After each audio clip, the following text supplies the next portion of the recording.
the known roots of the generated copolynomials. Okay, so now the thing is that here in appendix B,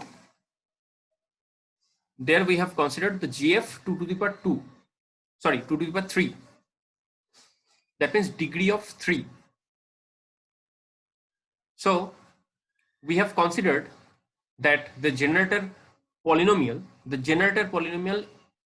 is a polynomial equation of degree 3. So we can also say that this 1 plus x plus x's cube, this equation, this 1 plus x plus x's cube is our generated polynomial equation, and which is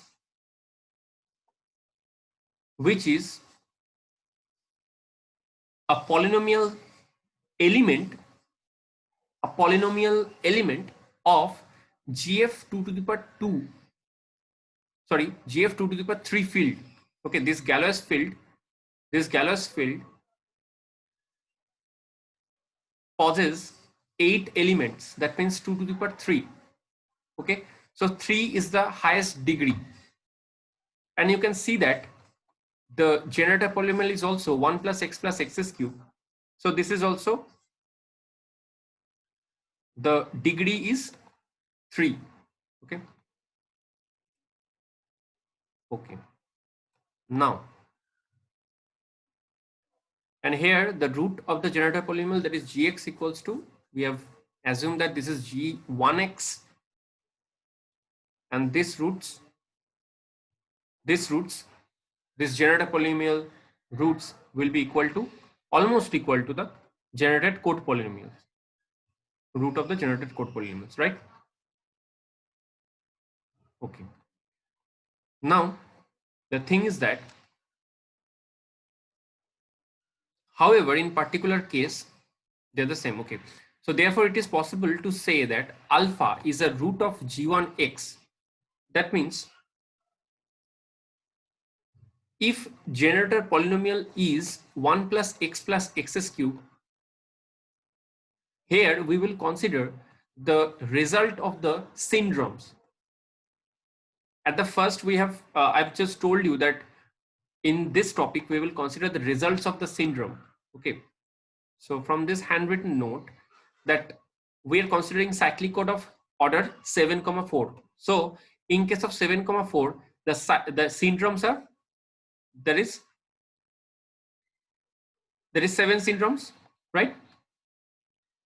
So we will use these results like x square, x's cube equals to 1 plus x to the power 4 equals to x plus x square, x to the power 6 equals to 1 plus x square. So this results we will use in this concept, right? So first of all, you consider x's cube equals to 1 plus x, we have got. Now back to the book. This is our generator polynomials, 1 plus x cube, right? We have considered the generator polynomials equals to 1 plus x cube. So what will be the possible roots? What will be the possible roots? First of all, we are considering that suppose the root is alpha. Okay, suppose if this polynomial equation possesses a root which is alpha, then we can replace x with alpha. This is simple mathematics.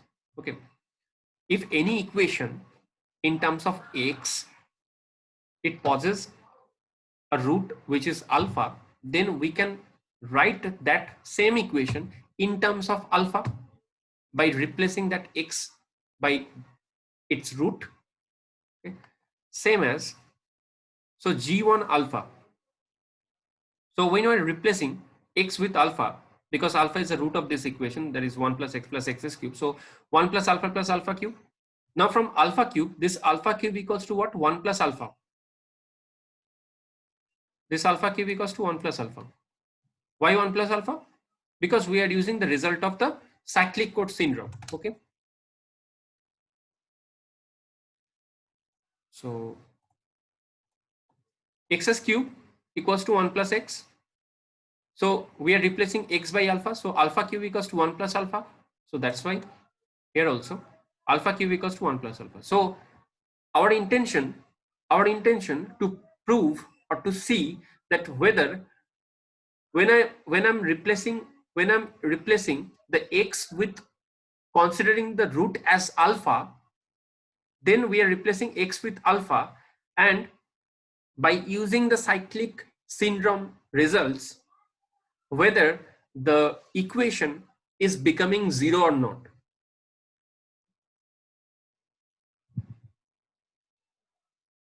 Because that is the procedure you have learned in your 11-12 classes, that when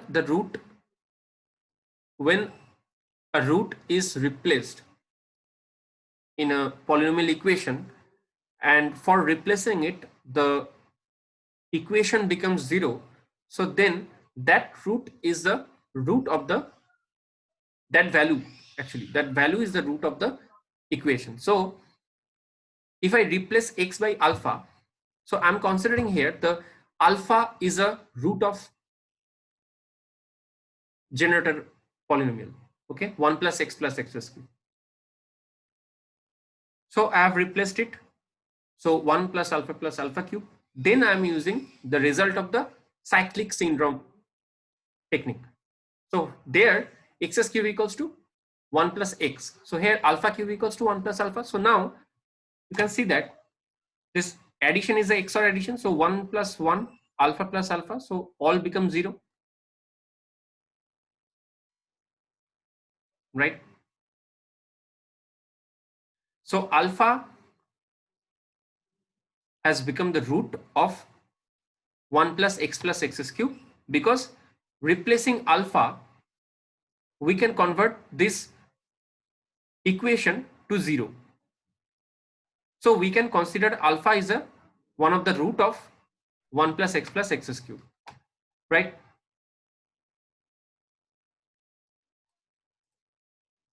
So if alpha, so alpha is, we can say that alpha is a root of generator polynomial gx. Alpha is one of the root of the generator polynomial gx. Okay. So if alpha is a root of gx, or you can say the g1x, why this is g1x? Because this is first root. Okay. So that's why it's defined as g1x. So then it is the root of any code polynomial g1x.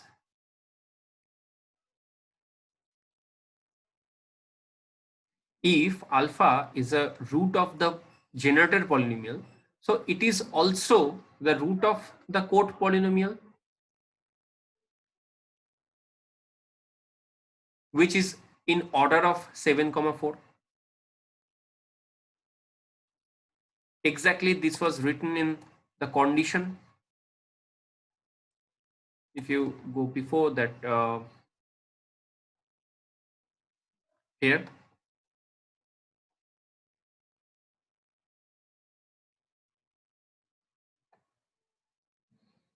this line, since any code vector is generated by multiplying a given message vector by the generator polynomial, any code vector seen as a code polynomial which will have at least the same root as this generator polynomial, which is gx, which I have told you before, that this is the concept which we will use to detect and correct the several number of errors in the received code bit. Okay, so here also, so from that concept we can say that if the root of the generator polynomial equation is alpha, then the generated code polynomial, the root of the generated code polynomial is also alpha. Okay, so this root alpha has become our first syndrome equation, which is written as S1 equals to R alpha. Okay, why this is